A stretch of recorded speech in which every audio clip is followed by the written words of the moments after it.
Bottle 1, like hundreds of millions of tons of his plastic brethren, ends up in a landfill. This huge dump expands each day as more trash comes in and continues to take up space.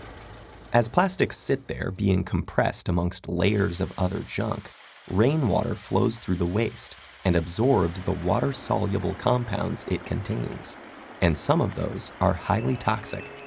Together, they create a harmful stew called leachate, which can move into groundwater, soil, and streams, poisoning ecosystems and harming wildlife.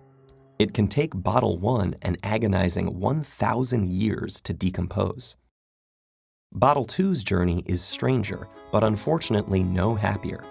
He floats on a trickle that reaches a stream that flows into a river, and a river that reaches the ocean. After months lost at sea, he's slowly drawn into a massive vortex where trash accumulates, a place known as the Great Pacific Garbage Patch. Here, the ocean's currents have trapped millions of pieces of plastic debris. This is one of 5 plastic-filled gyres in the world's seas, places where the pollutants turn the water into a cloudy plastic soup. Some animals, like seabirds, get entangled in the mess. They and others mistake the brightly colored plastic bits for food. Plastic makes them feel full when they're not, so they starve to death and pass the toxins from the plastic up the food chain. For example, it's eaten by lanternfish. The lanternfish are eaten by squid. The squid are eaten by tuna, and the tuna are eaten by us. And most plastics don't biodegrade, which means they're destined to break down into smaller and smaller pieces called microplastics, which might rotate in the sea eternally.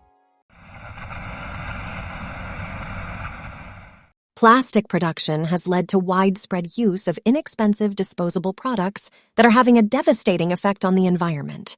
As a result, every hour, 54.9 million bottles are compiled at a landfill. The pile would be higher than Rio de Janeiro's Christ the Redeemer. Every day, 1.3 billion bottles are compiled at a landfill. Every day, the equivalent of a bottle pile half the size of the Eiffel Tower in Paris is sold around the world.